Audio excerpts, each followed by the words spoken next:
Halo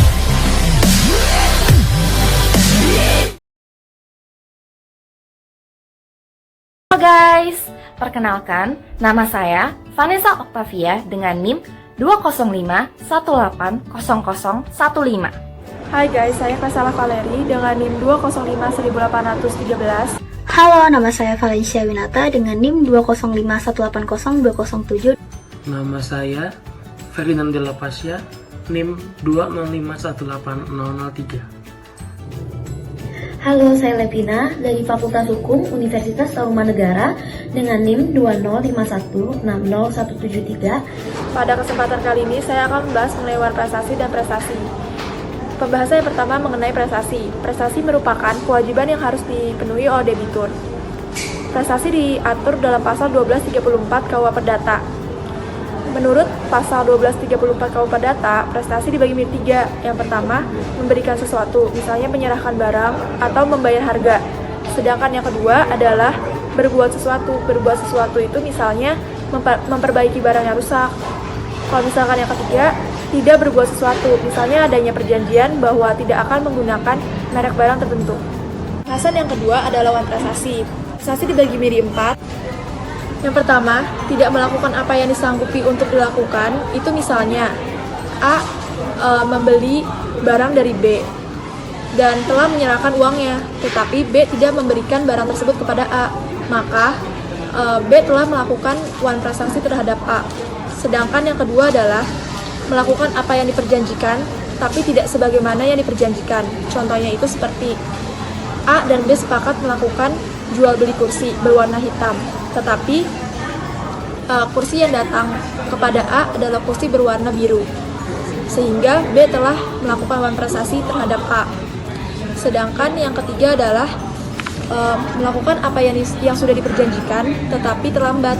Contoh, A dan B sepakat untuk melakukan perjanjian jual beli, dan A berjanji akan mengirimkan barangnya pada tanggal 1 Mei.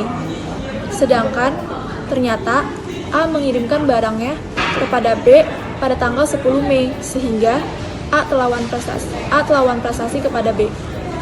Yang keempat adalah melakukan sesuatu yang oleh perjanjian tidak boleh dilakukan. Contohnya seperti adanya kesepakatan antara A dan B untuk melakukan sewa menyewa rumah, tetapi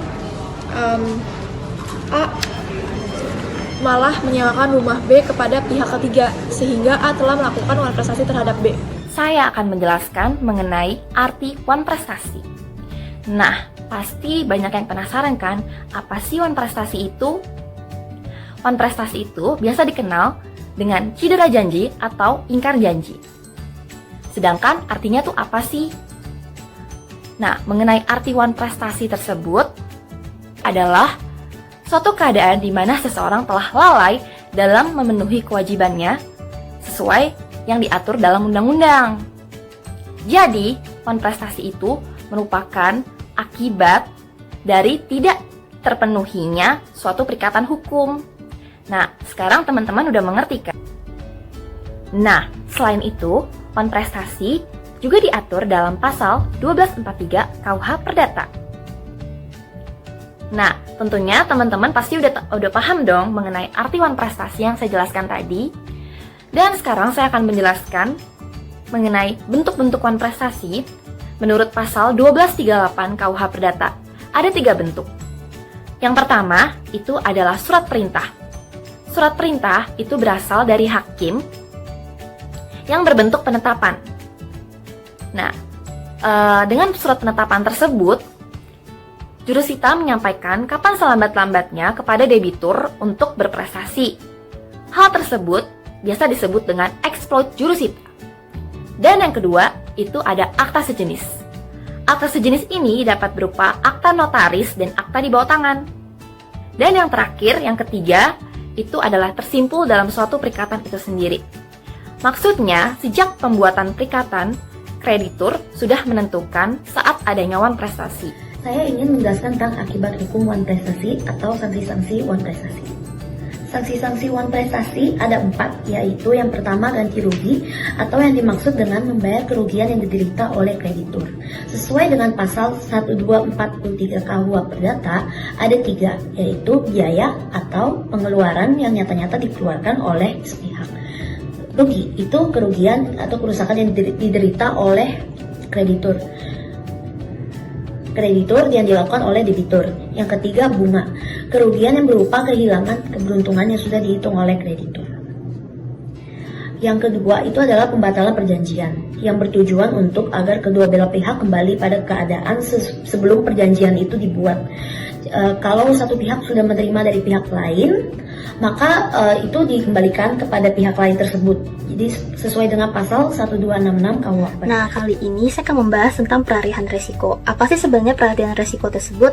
Pelarihan resiko itu adalah suatu kewajiban di mana memikul suatu kerugian yang dilakukan oleh para pihak dan dapat disebutkan dalam pasal 1237 ayat 2 Kitab Undang-Undang Hukum Perdata. Selain disebutkan dalam pasal 1237 ayat 2 Kitab Undang-Undang Hukum Perdata, juga dapat disebutkan dalam pasal 1460 Kitab Undang-Undang Hukum Perdata, yang dimana berisi tentang objek jual beli. Nah, selain itu, pelarihan resiko tersebut juga mempunyai hubungan yang sangat erat dengan suatu keadaan yang memaksa. Nah, selanjutnya saya juga akan membahas tentang pembayaran biaya perkara. Apa sih sebenarnya pembayaran biaya perkara tersebut? Pembayaran biaya perkara tersebut itu hampir sama dengan pembayaran ongkos yang sudah diatur oleh peraturan hukum acara. Nah, di mana pihak yang salah yang akan membayar biaya perkara tersebut yang sudah diatur dalam pasal 181 ayat 1 HIR. Jadi saya akan membahas mengenai macam-macam keadaan memaksa dan pengertian dari resiko. Jadi ada 2 keadaan memaksa. Yang pertama itu adalah keadaan memaksa absolut dan keadaan memaksa relatif. Keadaan memaksa absolut adalah suatu keadaan yang menyebabkan di mana debitur sama sekali tidak bisa menunaikan prestasi atau melakukan kewajibannya terhadap kreditur. Biasanya hal ini terjadi karena hilang atau lenyapnya suatu objek yang diperjanjikan akibat bencana alam atau sesuatu yang menimbulkan objek ini hilang atau lenyap. Suatu keadaan memaksa ini menimbulkan hak atau kewajiban dari para pihak hilang dan tidak bisa dilaksanakan oleh siapapun dan bagaimanapun juga caranya. Oke semuanya, jadi jangan lupa Komen, Like, Subscribe channel ini.